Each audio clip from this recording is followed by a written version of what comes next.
Good morning. Today I want to share with you some stories about people who created positive social change. They showed us possibilities in what oftentimes looks impossible. These stories nudge us perhaps in new directions, and they can inspire. So today I'm going back to my Peace Corps days. I served in the Peace Corps when I retired. And these stories tell how ordinary people, when they come together, can create social change. And they make life better for their communities. So come with me, if you will, to Konotop, Ukraine. It was a time before the Troubles. It was a time of freedom. It was a time of innovation. I served there for 2 years, and we'll meet a small group of mothers who changed life for their special need children. Outside, it's gray and cold. Konotop is in a terrible weather pattern. For 19 days, there has been no sunshine. The streets are a mess with puddles. Yuck. I'm slipping and sliding everywhere. Well, while Konotop is wrapped up in a wet blanket, my work at the Hearts of Love Center, the Children's Center, is beginning. Now, Hearts of Love is a place where families get support and children have a safe space to grow. Playtime, special activities, movement practice, art sessions, and lots more. Meanwhile, mothers, they find respite. They get support from one another, and they find healing moments. As they talk, they work their hands with beaded art craft. I've been showing up on a regular schedule. Every day I pitch in and I try to help in any way that I can. I'm learning that showing up is really important. Being there and listening to the stories. They create connection. Well, Yelena Shashenko, she's the one in the red blouse. She directs the Hearts of Love Center. For years, Yelena, along with other mothers, have talked about having a day center. A day center, it was been part of their dreams for their new children, for their children. Then one day they found a rundown house, and with sweat equity, they restored it. A dream actually became true. Yelena comes to me one day with a big worry. Heat. We don't have enough money for heat. Do you have any ideas what we can do? Well, for sure it was getting cold outside. Even inside the building of Hearts of Love, the temperature was, well, it was below 50 degrees and falling. My nose got cold, even with a muffler around my neck and one of those skull caps. Everybody kept bundled up. So I gave it some thought, and I prepared some ideas to share with Yelena and the entire group of volunteers. I explained how NGOs sometimes create friend groups. They communicate with these friends and build support. Others hold open houses to showcase their work. Businesses and major donors are identified and then contacted. New relationships are started face to face. Some organizations hold benefit concerts, dances, bazaars. I shared these ideas, and several weeks passed. There wasn't a whole lot of response. But I was learning something. Groups make decisions in different ways. And in Ukraine, planning is less formalized than in America. In America, we have flip charts, right? Not in Ukraine. Lots of conversations. Everybody's opinion counted and needed to be heard. Often they would have tea along with cookies late into the afternoon and invite everyone to share. Discussions continued until a consensus is slowly molded together. Eventually, enough people are on board to move forward, and that's how it works in Ukraine. Well, we decided on an event. We'll celebrate International Disability Day with an open house and a sale of those artworks that the mothers have been creating.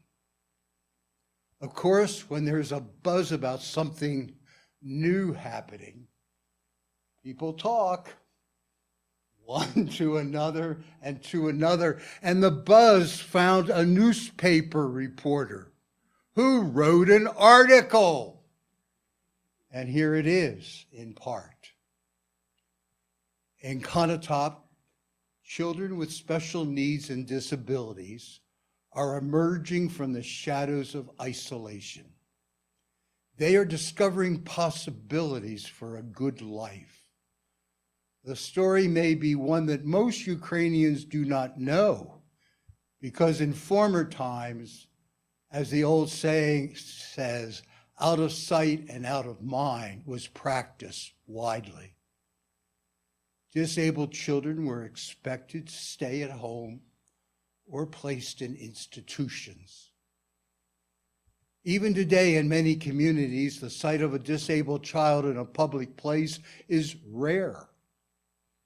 A family with a disabled child can anticipate a lifetime of struggling with few resources, feeling helpless, and coping with growing despair. The whole family system is affected: mother, father, brother, sister, and grandparents. But in Konotop, for the first time, the Hearts of Love Center is inviting the entire community to become aware and understand more about the need. Well, with this kind of publicity, it's time to reach out. So we solicited businesses face to face. I teamed up with lead volunteers. They do the speaking in Russian, because mine wasn't very good, and I offer a lot of moral support. Shops and shopkeepers responded with gifts and offers of services. One shop offered free haircuts for Hearts of Love children and their families. The man said, just give us a call. It doesn't matter how many. We just want to help. Well, we also would be selling the mother's artwork. And I want you to take a moment. I can't help when I look at them to think of all the stories woven into each one.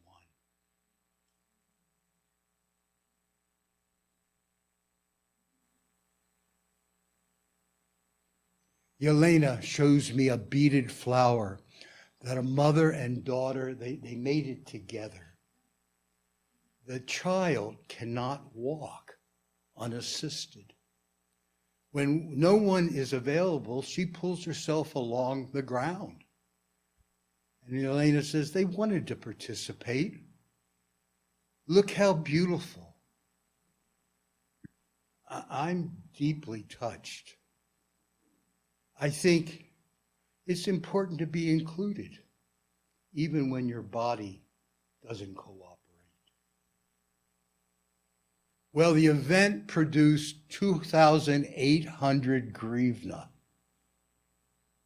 That's nearly $1,000.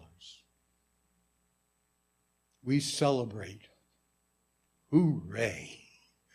Turn on the heat. As I walk home through that night, I see puddles, and an image comes to mind.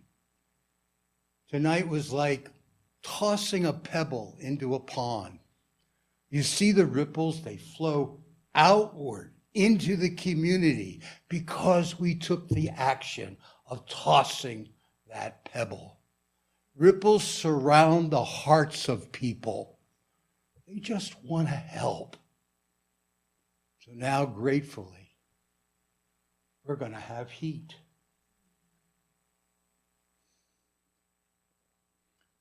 A few days later, there's a surprise. The vice mayor of the city of Konotop comes to the center. And during the conversation, he asks, well, what do you think of this Hearts of Love? I easily am able to share all the accomplishments, how mothers have transformed a rundown, crumbling building into a center of activity and love. Disabled children, they are special. Yeah. I talk about the challenges of fundraising, and I put forward the idea of a united way where business and nonprofits and others join together to support the betterment of the community. He leans forward and he says, will you come and talk with the mayor? Wow. People do want to help. Good things are happening. Yeah? And it all started because a small group of women had a dream.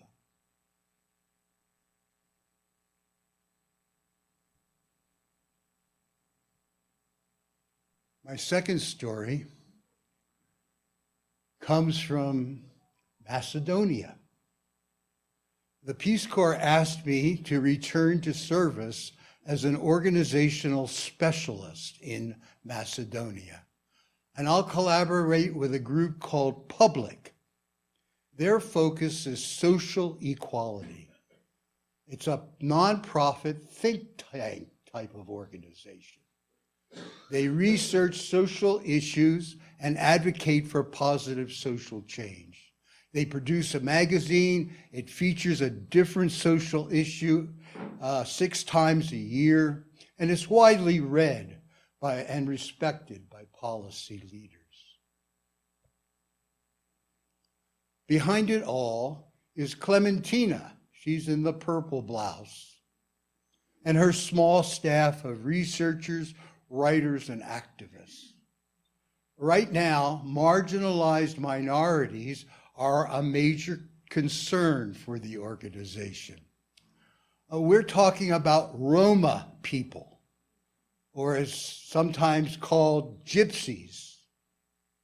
Roma families migrated from India to Europe in the Middle Ages, and they have suffered discrimination ever since. Roma live segregated lives, often despised, they're deprived of economic and social opportunities.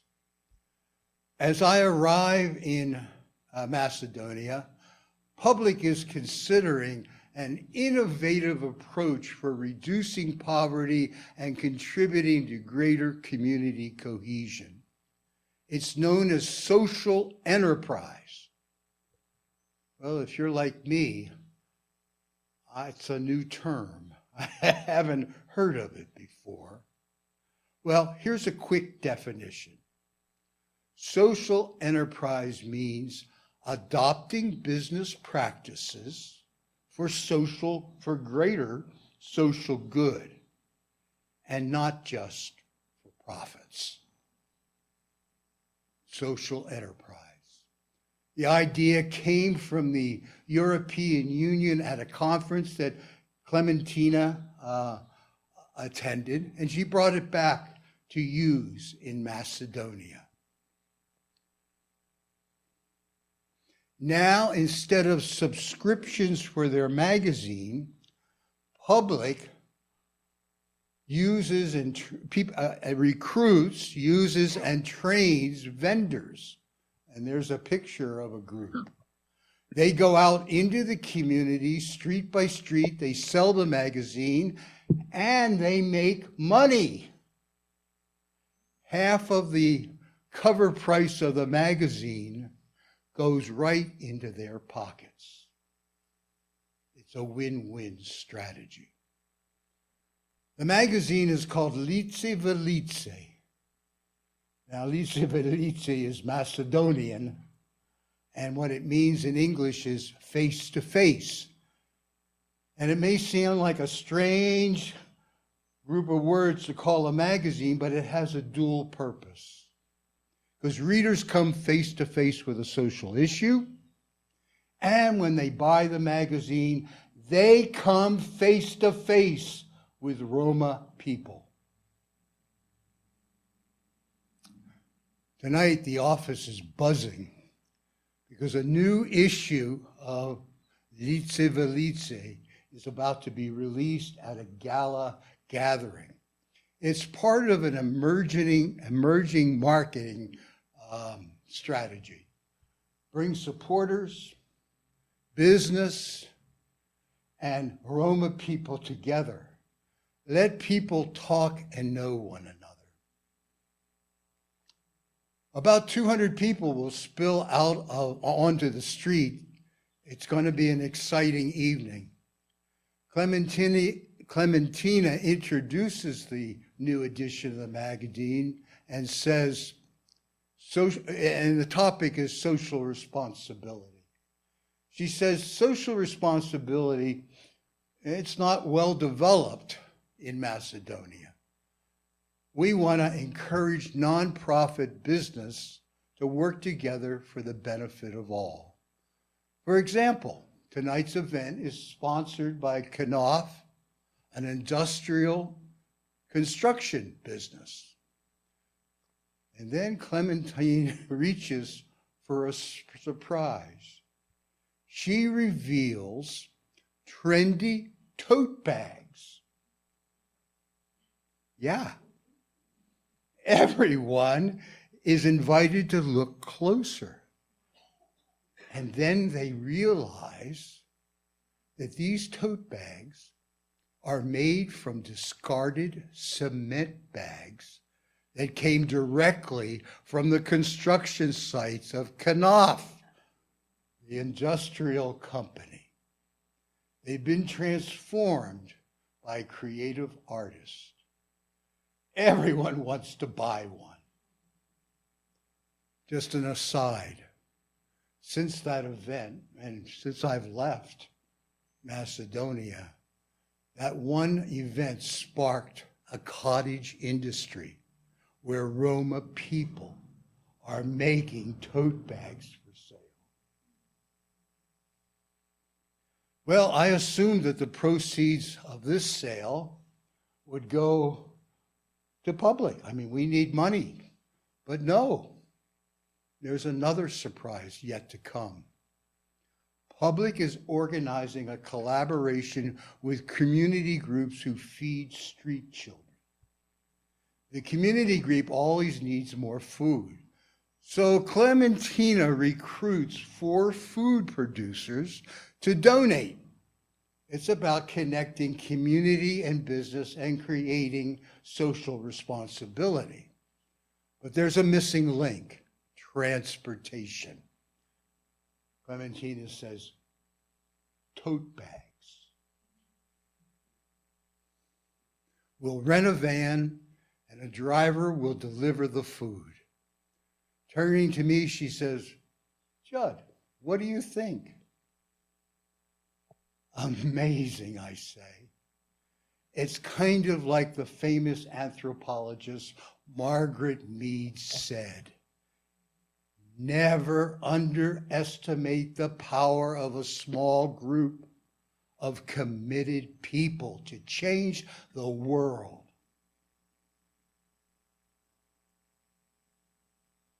In fact, it's the only thing that ever has. In Ukraine, a small group of mothers reached out in the community. They found support, and now special needs children and their families have a better life. And again, in Macedonia, a small nonprofit aligned themselves with Roma people.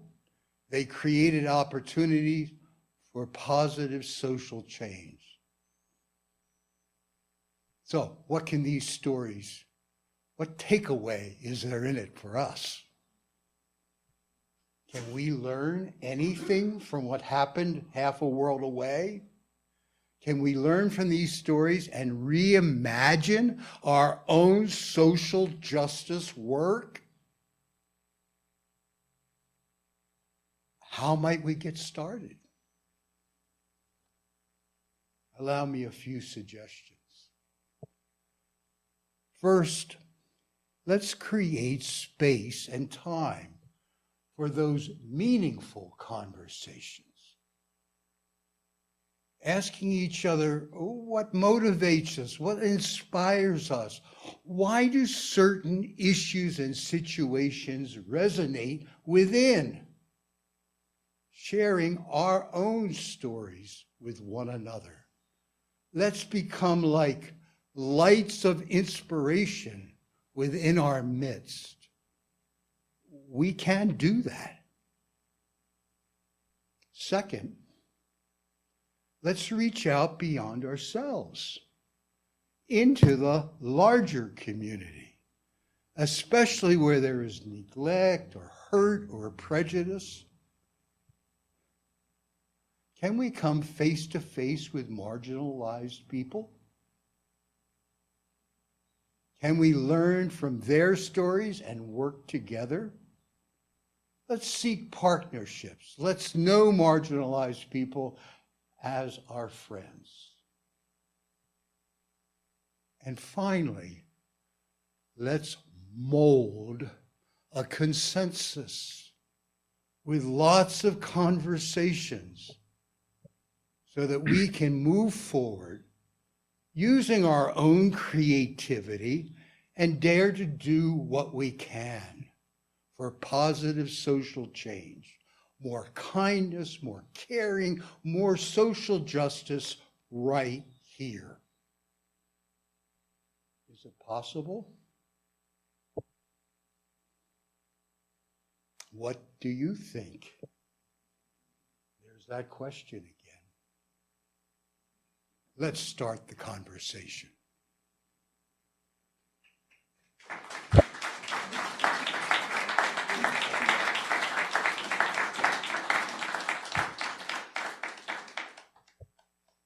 Thank you, Jud. And now, in continuing with what Jud has said, we offer you a musical meditation today. Please get comfortable in your seats and contemplate the lyrics of this song, To Dream the Impossible Dream, sung here by Brian Stokes. To dream the impossible dream, to fight the unbeatable foe, to bear with unbearable sorrow, to run where the brave dare not go, to right the unrightable wrong, to love pure and chaste from afar, to try when your arms are too weary, to reach the unreachable star. This is my quest, to follow that star, no matter how hopeless, no matter how far, to fight for the right without question or pause, to be willing to march into hell for a heavenly cause. And I know if I'll only be true to this glorious quest, that my heart will lie peaceful and calm when I'm laid to my rest. And the world will be better for this. That one man, scorned and covered with scars, still strove with his last ounce of courage to